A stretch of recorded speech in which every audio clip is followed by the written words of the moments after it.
Assalamualaikum warahmatullahi wabarakatuh. Halo teman-teman semua, kalian tahu nggak nih hari ini kita akan belajar tentang apa? Oke, sebelumnya saya akan tanya terlebih dahulu, apakah tumbuhan itu bisa bergerak? Bagian apa saja sih pada tumbuhan yang dapat bergerak? Oke, apakah kalian pernah lihat tumbuhan putri malu? Nah, saat kalian sentuh daun putri malu, apa yang akan terjadi pada daun tersebut? Oke, jawabannya kalian simpan terlebih dahulu. Kali ini saya akan bahas materinya tentang sistem gerak pada tumbuhan. Berdasarkan asal datangnya rangsangan, gerak pada tumbuhan terbagi menjadi 3. Ada gerak endonom, ada gerak higroskopis, ada gerak esionom. Yang pertama, ada gerak endonom. Gerak endonom ini terjadi akibat rangsangan dari dalam sel atau tubuh tumbuhan. Contohnya ada pada sel daun tumbuhan Hydrilla verticillata. Nah, pada sel daun ini ketika kalian amati di bawah mikroskop, maka akan terlihat cairan yaitu sitoplasma.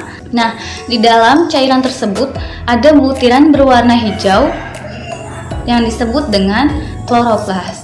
Nah, jika kalian amati dengan cermat, kloroplas ini berotasi di dalam sel atau disebut dengan gerak siklosis.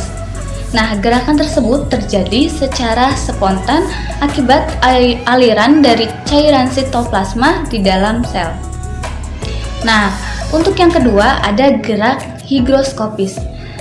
Ketika buah polong-polongan ini sudah tua, maka akan terjadi perubahan kadar air di dalam sel tidak merata. Akibatnya, terjadinya pengerutan bagian buah yang tidak merata. Nah, pengerutan ini dapat membuat buah menjadi terbuka. Membukanya polong tersebut merupakan salah satu gerak higroskopis. Nah, selain membukanya buah polong-polongan, contoh dari gerak higroskopis yaitu membukanya dinding sporangium pada tumbuhan paku. Yang ketiga ada gerak esionom, yang merupakan gerak yang terjadi akibat rangsangan dari luar. Nah, berdasarkan respon gerak yang dilakukan, gerak esionom ini terbagi menjadi 3. Yang pertama ada gerak tropisme. Nah, gerak tropisme ini merupakan gerak yang dipengaruhi oleh arah datangnya rangsang. Jika arah gerak tumbuhan mendekati asal datangnya rangsang, maka disebut dengan tropisme positif. Namun sebaliknya, jika gerak tumbuhan ini menjauhi arah datangnya rangsang, maka disebut tropisme negatif. Berdasarkan jenis rangsangannya, gerak tropisme ini terbagi menjadi 5. Yang pertama ada gerak fototropisme yang dipengaruhi oleh rangsangan cahaya. Jika gerak tumbuhan ini mendekati arah rangsang cahaya, maka disebut dengan fototropisme positif. Namun jika menjauhi cahaya, maka disebut dengan fototropisme negatif. Contohnya yaitu ujung batang tumbuhan yang mengalami pertumbuhan ke arah cahaya.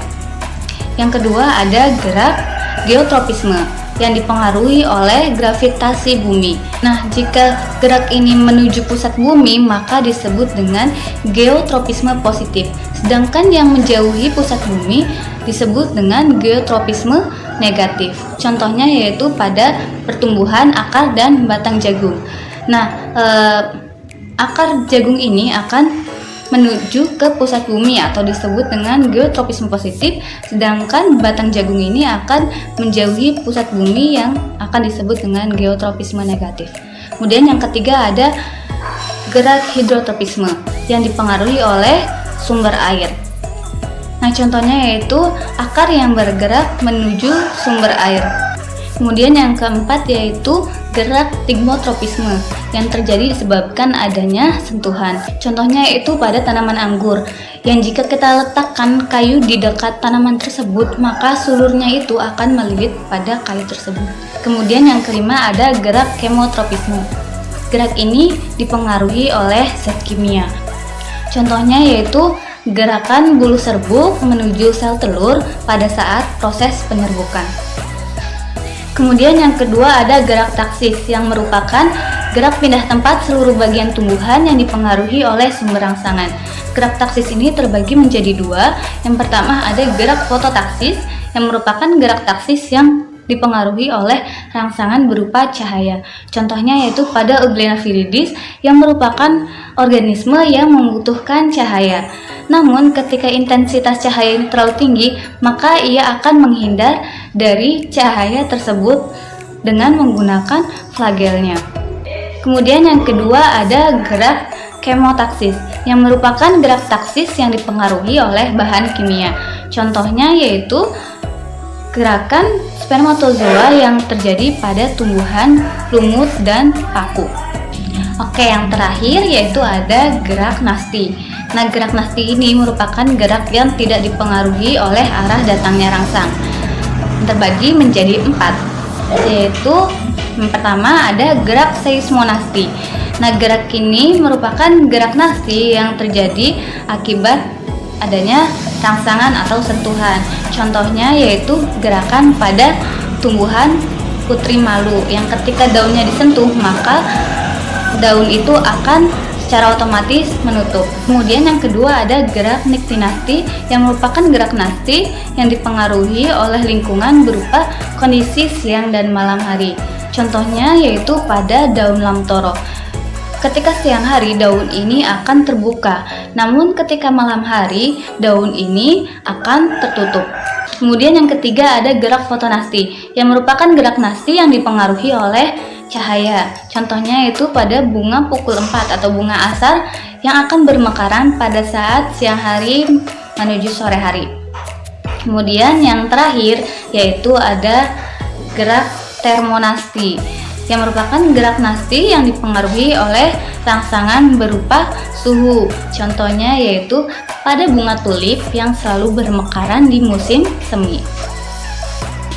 Oke, kesimpulannya yaitu gerak pada tumbuhan terbagi menjadi 3. Yang pertama ada gerak endonom, yang kedua ada gerak higroskopis, yang ketiga ada gerak eksionom.